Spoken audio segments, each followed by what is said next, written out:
Welcome to the HLTH podcast, a panel discussion on trends and innovations in health and self-care. My name is Christophe Jauquet. I'm the author of the HLTH books and a professional keynote speaker on health, business, and technology. Every week, I discuss with a panel of experts the positive changes that are shaping our health and happiness. And for this discussion, we don't have any of the beloved returning experts in the panel, but we are still at HLTH Europe, and we have three amazing guests. We have today Professor Shafi, futurist and surgeon. We have Shah, digital health advisor and / expert. And we have Victor Savevski, AI and innovation expert in hospitals. Welcome, guys. Thank you. Thank you. Hello. So today, what we'd love to talk about is just your general feel first, maybe. You've been at Health the full 2 days, I presume? Yeah. Yes. How was it? How did you like it? Shafi, what's your thought of HLTH Europe now that it's coming to Europe, and what did you see? What did you like about it? So this is my first time at Health as an event. I've not been fortunate to go to ones in Vegas or Vive in Nashville. So it's good to hear them coming to Europe for the first time.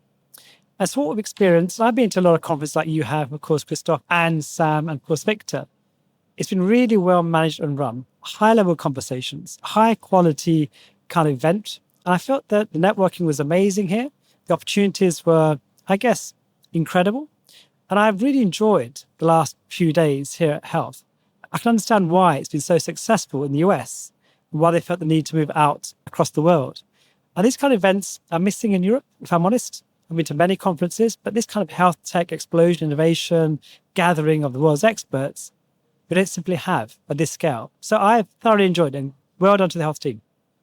Share that experience? Yeah, likewise. So I was present in Vegas, and I have to say that was fun. And that being said, this event is even cooler in a sense that it's home. So for us, Europe is home, and being able to interact and have the community, the local community here is even more interesting because, of course, the US community has this similar problems, but different approaches, different budgets, different technology, and having the ability to interact with colleagues here that are literally some kilometers away or colleague hospitals and innovators is definitely something that Europe was missing, and very glad that this event is finally here.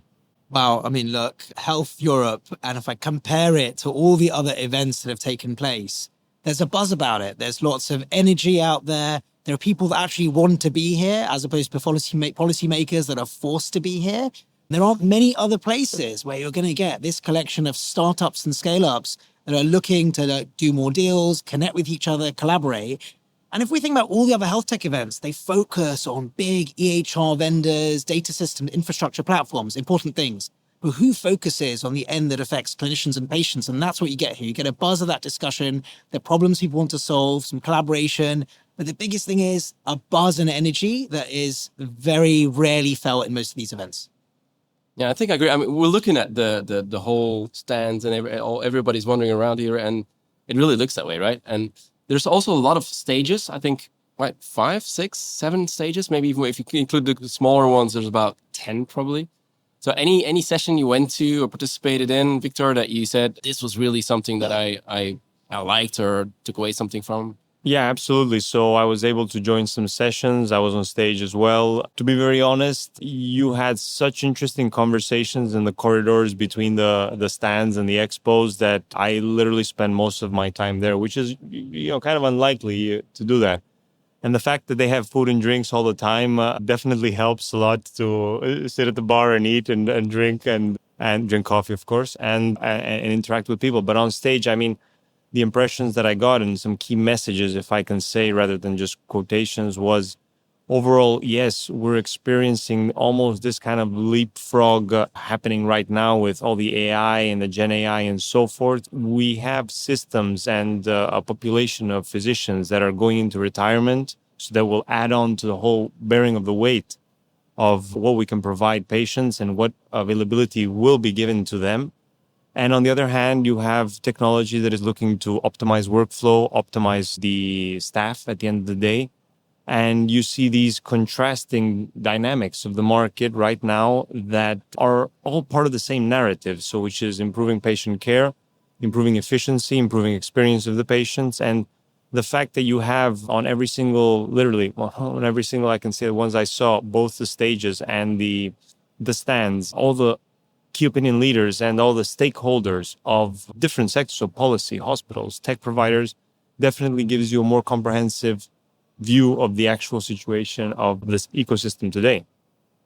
Maybe to piggyback on that, because there's one thing, I agree with what you're saying. I mean, there's AI coming and we have the older generation that is this fading out, let's put it that way. But will AI be will AI be implemented rapidly enough because we're already having a backlog, there's already a bottleneck, if you will. And I think we have indeed, I agree with you, there's a huge opportunity here. But will we have, Shafi, will we have actually the AI being implemented fast enough to make sure that we catch up a little bit there? So I think one of the things that the conference done particularly well is moderate enthusiasm to some extent. We know it's coming. Most people here are futurists or innovators or people who are the early adopters, for example. So fairly unique in the medical space. They also understand the regulations, the concerns that people might have through ethics and confidentiality and data kind of ownership, etc. So all the conversations are amazing. Think about the future where anything is possible with slight moderation of where we could be. So there's some sensible discussions. That's because you've got a whole different people coming together.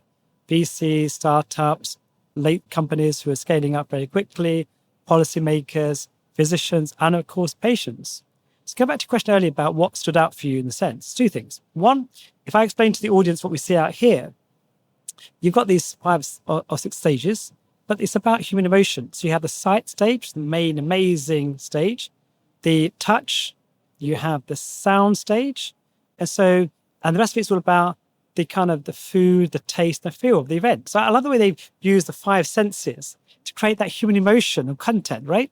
Across. That's one thing I noticed. And that clearly came from a real marketing background. I love that. And the very first session, I'll go back to the opening keynote. It's not opening keynote, it was actually halfway during day 2, actually, which is a strange way of doing things. However, was a patient using the brain-computer interface.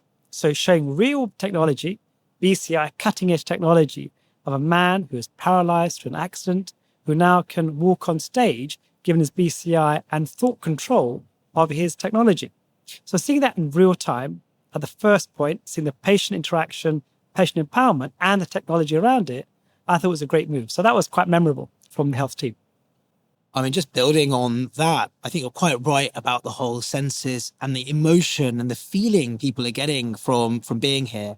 And one of the things I picked up was the play on that yesterday, which was on day 2, around the clinician's role in this, because it's quite easy to get carried away by what the art of the possible is and what it could be in the future. But of course, there's something there around how will it work for clinicians and should clinicians be involved in the design? So that was one of the conversations I sort of listened into. And there were 2 contrasting views. And what was great about it was the first thing was that people weren't scared to have opposing thoughts on the role of clinicians in health tech and the development of AI.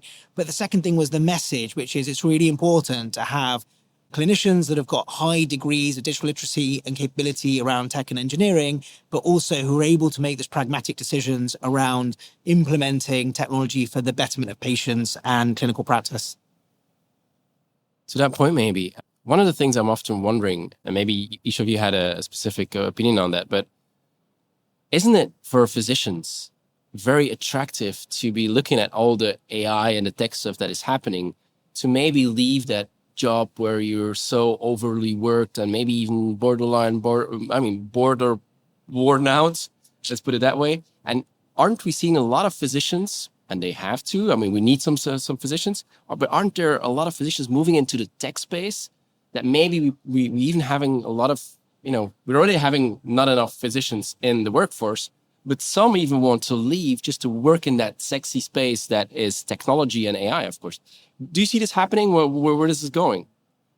Well, I think this follows on from Victor's point earlier in that we've got a massive population with some need. We're going to have lots of physicians who are retiring that Victor referred to earlier. But actually, this is perfect because rather than lose clinicians and physicians from the system, they can apply their skills in a different way. So this is a great way for technologists, clinicians, and even patients to engage on solving these problems. And the amazing thing is that clinicians hopefully will skill up. They'll stay providing their clinical skill set in a different way, But effectively, that's still a form of clinical practice. For me, that's clinical informatics as a new dimension to clinical care. Yeah, likewise. So you see the trend, so the American model or maybe the more Anglo-Saxon model where physicians are creating their own spin-outs, entering advisory boards. This was not so common in continental Europe. So this was almost a taboo, we can say, that, you either do your thing or you're either a scientist, you don't get into business.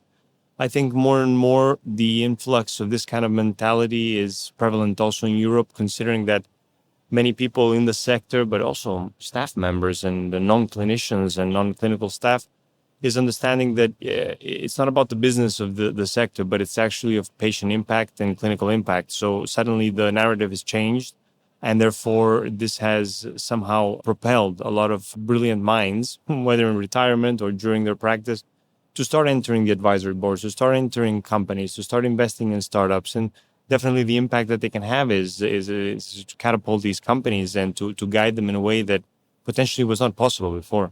Yeah, so let me come into that a second, give you a different opinion in a sense that I think we're on a collision course.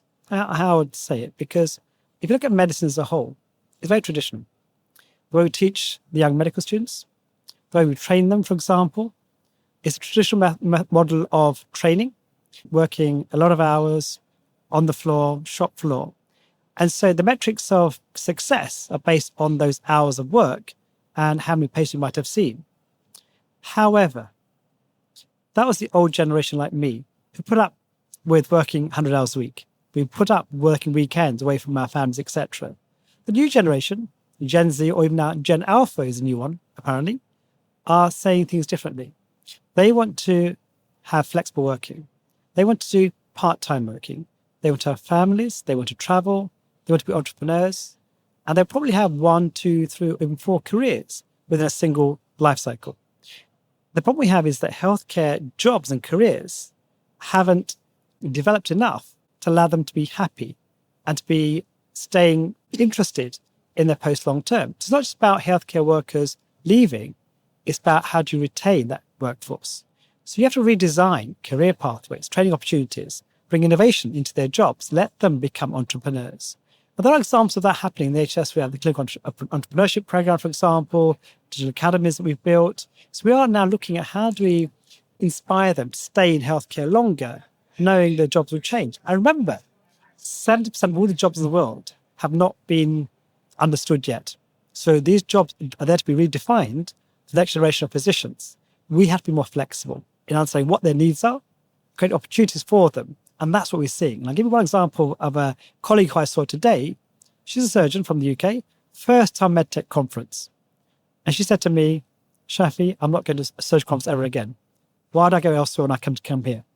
Inspired by the innovation, the mindset, the changes of what's possible in the future. If I can echo this, I mean, it's my constant almost debate internally, which is very well accepted. The real elephant in the room is medical education. So we have a medical university. It trains people on dual degrees, both engineering and medicine. So we're trying to bring that mindset. But the real question we should be asking, yes, retiring workforce, all of that, that's all acceptable. But in 6 years, starting today, you're going to have the next generation of physicians hit the market. In 6 years is tomorrow, meaning how are you training those guys and those kids to be able to confront the healthcare system, not of 6 years from now, but even today, you're outdated. So the real question we should be asking ourselves is, yes, you have these fantastic people and innovators dealing with the problems of today. The educators have to really be dealing with the situation of what's happening with 6 years down the line of our physicians coming into the workforce and non-physician roles. So, I studied medical engineering in UK a while back. I think we just did clinical work, which is very there was no software or digital tools available. So then this became a big trend. And what are these roles today being adapted in our universities, adapting their programs really to be confronting situations of the current market, not even the market 6 years down the line, huh? They're not relevant, are they? They're absolutely... So medical school teaching is prehistoric. They still teach the same I didn't way. want to say it because I'm the non-physician in the room, so you can say it. I'm happy to challenge. We haven't changed medical education for decades, right? And actually, and you're absolutely right. Creating what I call the digital doctor of tomorrow, today, we have to change the curriculum fundamentally. do we need as much emphasis on the basic sciences like anatomy, physiology, biochem? How much of that can we get away with?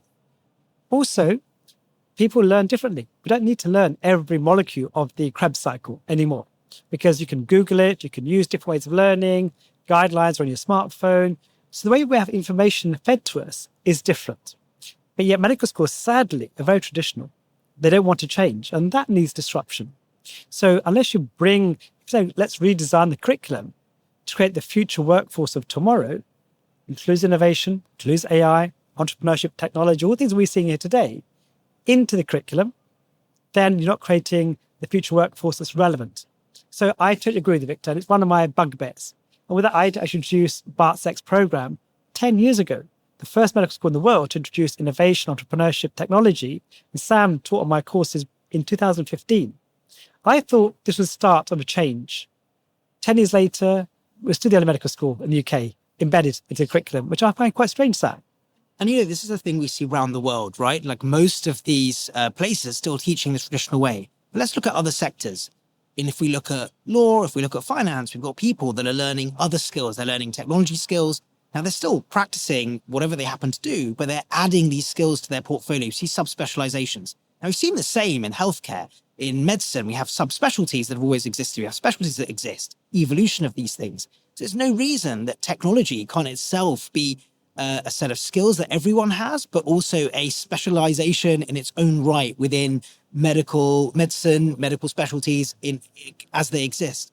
And so we need to change and reorientate our mindset. We need to, first of all, change who it is that's educating our future medics, physicians, clinicians in the system. But we also have to rethink the way people are going to practice. You no longer have to rote learn absolutely every micro fact or, oxaloacetate from the Krebs cycle. I don't need to know how it's produced anymore. I can learn, look it up and have tools that might do this for me. So we need to rethink the way that we think of medical practice. Then again, maybe. I'm just thinking, I'm challenging something here. I do agree we need to change education, but the thing is always a little bit with healthcare in general is that we wait until things change, whether it's government, whether it's education, whatever. And when you look at, for example, I'll give you a very simple example from another industry, and it's a more simple industry than healthcare. Let's be fair about that. But if you look at photography, like every student or the ones that study photography, already for 2 years, they're applying AI in their job. The real photographers in the world out there who are already doing their job, they don't do it yet. But the photographers that are still students, they apply it, even if it's not part of the curriculum. So my question here is, are there enough student physicians that are already, trying to work with AI and trying to find those solutions or not? Or is it just something that, we're waiting until the curriculum changes? I mean, it's always a matter of barriers of entry. So the sector the example that you made is perfect, but this is also with developers that you saw developer communities back, 10 years ago that in the developing world and in the Eastern Europe were more evolved than many big professors. I mean, nothing against it, but many professors in big universities because simply they were applying the latest technology. They were the first adopters of it. I don't know how simplified the access is today for a student that is studying medicine that wants to, many of them knock on my door in our innovation center. I accept everyone, but from accepting them, having the coffee and having them actually do something, there's such a big gap and there's such a big difficulty to enter that it's not so accessible, so democratized to everyone. So there is definitely that conversation that should be developing, at least in the universities, and at least the access should be given. So again, there is a learning curve that is extremely important. And on the other hand, the same photography that you were no longer relevant if you do black and white photography in the dark room is simply not relevant. But today, if you don't use AI, you're simply not, you're irrelevant. This shock still hasn't been, let's say, absorbed or accepted in the healthcare system. Whereas this will be sooner or later, especially this is coming as a model more from the East than from the West. And you see that all these systems that are being put into place that sooner or later will be replacing certain pieces of the ecosystem, but in the same time democratizing it because it will give access to a lot more of the population than it was previously available. Let me take that photographic analogy that you gave, which I think is a perfect one. If you go back into the 80s, we know about the Kodak story. Kodak was the largest company of photography in the world. They own 90% or so of the global market. But of course, being the global leader, 2012, they went bankrupt purely because of the digital camera. And in actual fact, there's an engineer from Kodak who actually produced the digital camera. When he went to his boss said, "That's very cute, keep it quiet. Don't let anyone know about it," right? Because he didn't want to sabotage his own business. So the conversation around Kodak and photography was disrupt or be disrupted. I think the same thing in healthcare and education. People want change, different ideas. Same with education, disrupt their curriculum or be disrupted. Someone else will disrupt you, and you'll have competition in the marketplace. And in health tech, of course, it's the same thing. It's about this constant disruption. Think about the future. Think about what you have to offer and how you need to change and evolve. It's hard for human beings to change behavior. Technology is fine, but we talk about technology all the time. It's not about that. It's change of behavior, change management. It's the things that are required to change who we are fundamentally, to adopt new ideas. We have fear, we have trepidation. How do you take people on a journey that shows them better outcomes, better future, by implementing small amount of change? That's the fundamental problem that we have currently, not just in education, but in healthcare on a global level. Yeah, I fully agree. And I think the one thing I'd like to add to that is that I agree. I mean, when we're talking about change, it's very often about how we need to change to adopt technology and to use technology. One of the things that I've recently been thinking about a lot is what I've noticed is that even if we use it, there is still some shockwave that goes through society because we can't adapt our way of living with the speed of technology. And I'll give you an example, which is very well known. But if you think of it this way, it maybe will explain my reasoning better. If you look at social media was created to create more connections, right? We have more friends closer to us. The end result is actually that we feel more lonely. And the reason is probably because we can't really deal with those technologies. We just adapt, we change, we use it. But the way that we humans live hasn't been, we didn't really adapt properly, let's say, so that we don't harm ourselves. And I think with AI, for example, and it's not only in healthcare, but I think it'll be everywhere, is that changes go even faster. So my question I'm always asking ever since AI came out and it has become so popular and it's grown at an increasing speed, is that even if we adopt AI and we use it, what are the things that will bite us in the butt, to put it that way? Because we can't adapt the way that we live with AI, let's say. I'm going to come at this from a regulatory dimension. And going back to this acceptance piece, what we do need to do is create the acceptability around the use of AI, but the better understanding of which AI to use in what circumstances. And that comes down to the balance of regulation. Now, I'm not saying everything should be completely, absolutely regulated, but if it's going to have a clinical impact and clinicians are going to be using it in their practice, there needs to be the right degree of regulation to use different types of AI. And there are different types, of course, which might come under different sorts of category in a safe way. And that requires better understanding of it, when it should be applied, how it should be used, and what the consequences are. This is going to be training of the workforce, training people regulating the workforce, people educating the workforce, and the patients themselves. And we see this around the world with various cyber attacks and things, that if we're not properly educating people around automation bias, we end up with the negative outcomes, which we don't want. So acceptability, but also understanding of it and the right level of regulation. Yes, so I think you're right. I think Sam's mentioned the fact that you choose the right AI for the right purpose. I think for clinicians to accept things, they need validation, number one. We're kind of, I guess, very interested and exposed always to clinical trials, research, validation, etc. And that's important. Clinicians won't change just on opinion. They want facts and data at hand. That's where the regulations comes in, of course. Proving the concept, showcasing how it might affect change, and ultimately how it improve patient outcomes. Whatever we do in AI or in our technology has to show some improvement in the patient journey, patient experience, and ultimately patient outcomes. There's no point throwing technology at a problem without showing any of those benefits. Of course, there's other ways of doing it, increasing efficiency, automation, takes all the workload away. So AI can be used in a number of ways. And we've just got to figure out at what point do we use it? What's the kind of AI we might use, as Sam mentioned? And how do we implement it in a safe way to engage people in a way that's kind of scalable? If you look at the health systems, it's very easy to get a pilot study to do an AI project. It's hard to scale. And I think Victor will mention this too, because he is kind of Chief Innovation Officer at Humanitas. Christian, how do you scale these ideas, not just a small pocket pilot projects, and scale it on a much wider level? I'd love to get your opinion on that. Yeah, so look, the biggest issue is adoption, but let's be very honest. Decision processes within the hospitals take a year at least. So even if I decide today that something has to be done and the chief physician decides something needs to be done, the internal process to get all your stakeholders aligned is practically something that takes really too long of a time.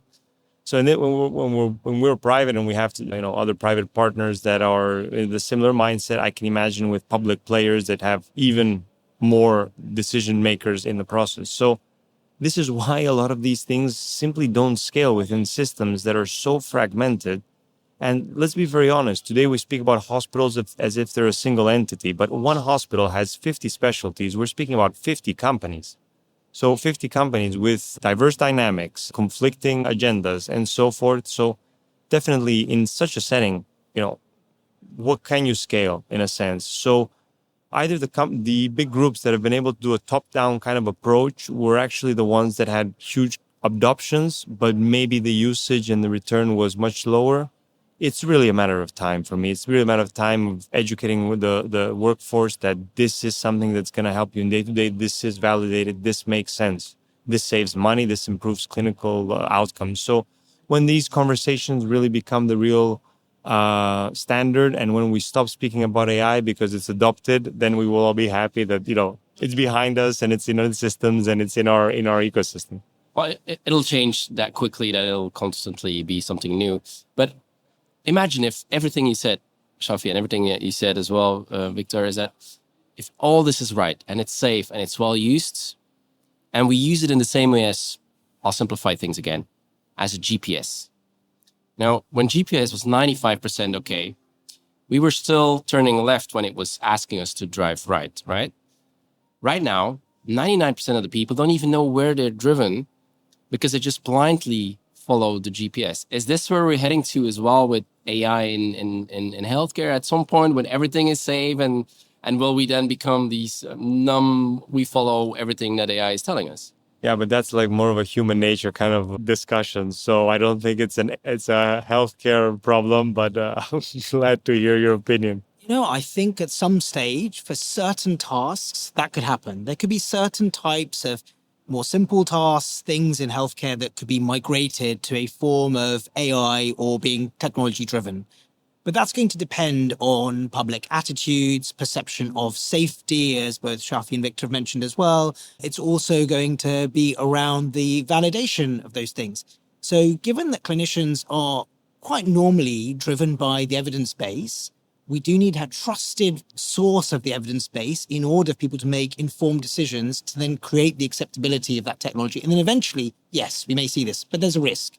And I come back to automation bias. We'll end up with a part of the workforce that might be so conditioned to using technology that they're not able to differentiate when that technology isn't working, which is why we do need a form of regulation that can cope with that automation bias.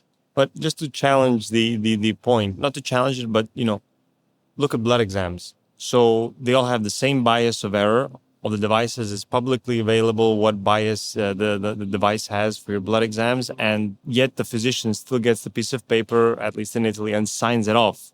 But then, the responsibility is, of course, the physicians, but the device has been there for ever.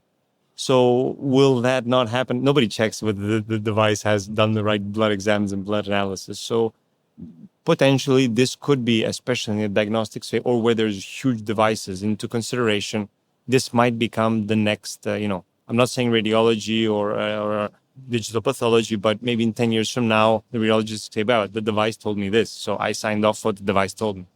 The other point to make actually in that conversation is when Christophe mentioned the GPS turns you left into a river as opposed to right to the right trajectory, it's about the errors. So AI will inherently have errors, no question. It will make mistakes. question for society and physicians, it's what's our risk acceptance? How do we quantify that? What do we accept as being errors in AI, make changes? And that often, I think, is analogous to human beings. If you compare AI with humans, it's not the right analogy because humans make errors all the time. I've been a surgeon for 31 years. I've made countless mistakes, errors.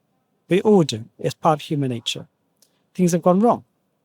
So therefore, comparing, we're not 100% effective. AI, similarly, will not be 100% effective. But it may help us make better choices, maybe take some of the risk away from us, from our inherent biases, may improve. And the question, what does that look like going forward? How do we assess an error? If it goes wrong, what do we do with it? What's risk assessment look like? Risk analysis? That's a big question for us to ask as we go forward with AI being implemented at scale.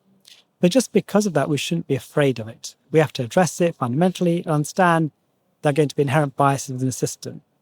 But the other thing about AI that people often have a conversation with is what makes a human being, a physician making decisions. And that's based on a couple of things. One is prior knowledge. Secondly, is a judgment and intuition. And the question is for me, can AI help with judgment and intuition, which are kind of these kind of things that you're built with. You don't know why you do things, make choices, but you do as a surgeon or as a physician. How much of that can be automated? How much is that actually algorithm based?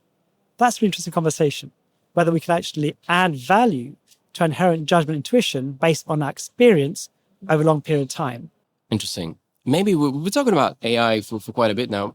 Sam, I haven't asked you yet. Did you participate or did you see any interesting sessions today? Participated in a very interesting session where we talked about the role of government or the non-role of government in healthcare. And the argument, the debate we were part of was around really making a case for why governments shouldn't be involved in healthcare. And it got a bit heated. And the discussion really was around two sort of opposing areas. One, which is the role of industry, the private sector, around more rapidly accelerating the requirements of patients, achieving patient outcomes, reducing the time people have to wait for services and providing efficiency. On the other side, the argument was, well, governments should, of course, be involved because otherwise we'll end up with inequity in access, will widen inequalities.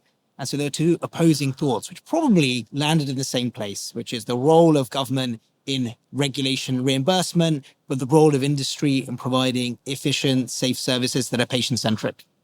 Yeah, I mean, governments and policymakers always have a real big impact, especially in, I would like to build on that. So for me, the fact that a lot of the operators today in the sector are not necessarily, experienced in the ecosystem and the healthcare definitely does not facilitate a lot of the conversation. So sorry if I'm going off topic, but I think it's an important last statement that you did there. So considering that, Europe is moving towards a direction of health data space and trying to somehow liberate the market of all this hyper regulation that has been put into place. And honestly, I didn't hear a lot of conversations here about the AI Act, the data space, and all the things that are actually really hot topics that already have been passed as the regulation and laws. So following your last sentence, for me, it's a topic of discussion that we should be having at all levels of our community. It means policymakers,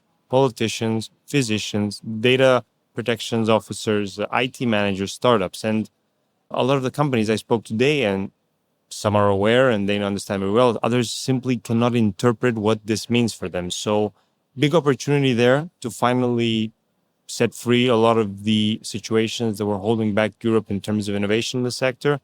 And on the other side, potentially a lot of risks that we need to understand, mitigate, and see how this AI will actually have impact on the clinical, which is risk, which is basically highest risk based on the new regulation.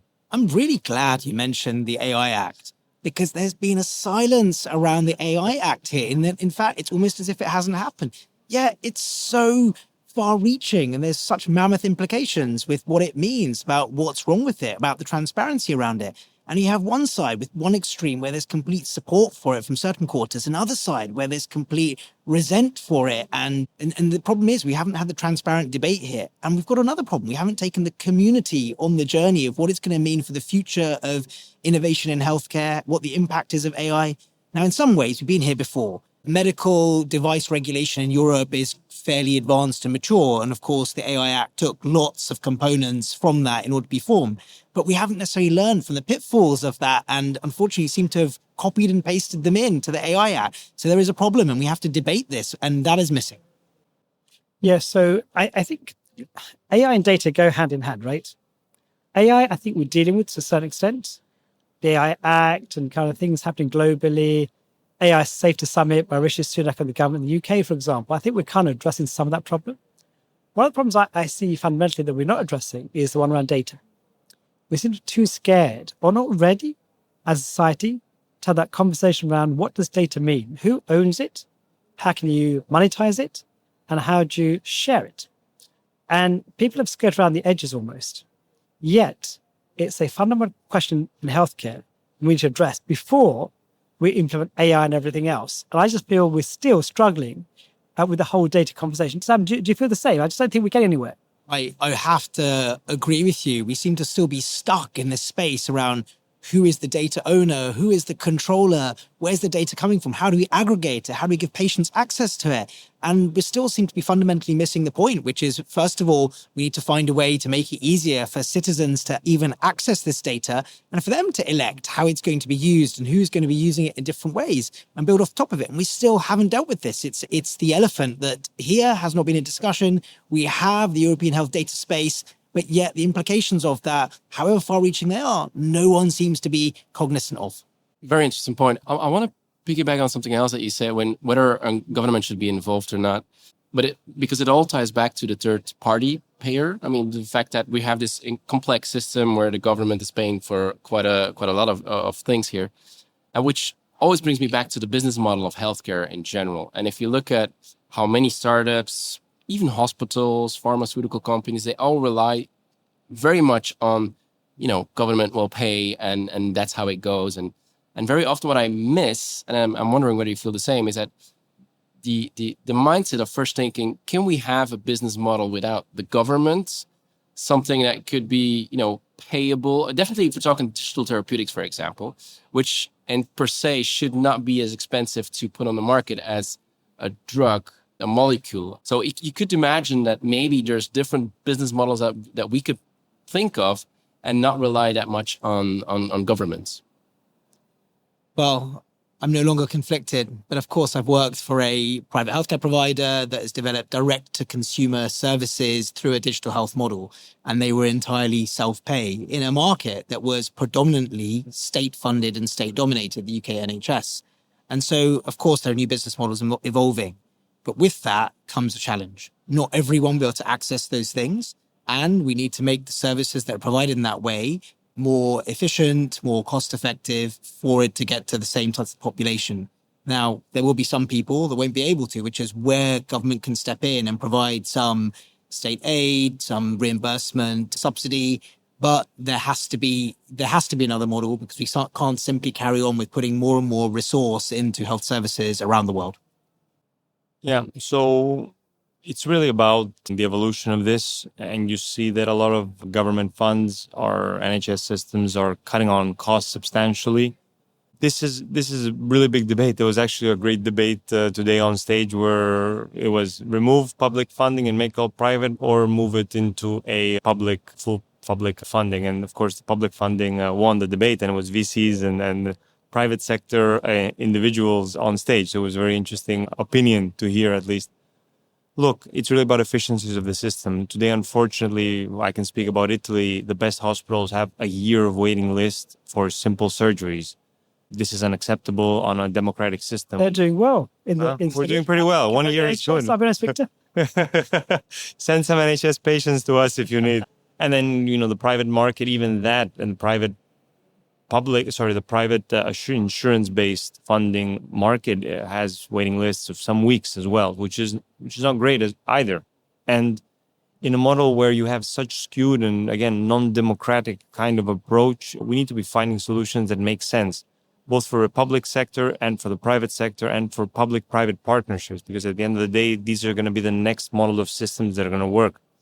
And considering how much money is being put into the system and how much money needs to still be put into the system to digitalize and to renew all the legacy systems that are there, we still have a pretty long way to go. And that being said, there is no magic pill. There is no perfect situation based on cultural preferences, based on your beliefs, your ethics beliefs. Each model works well for the nation that provides it. But overall, some innovation in the funding model of healthcare needs to be found.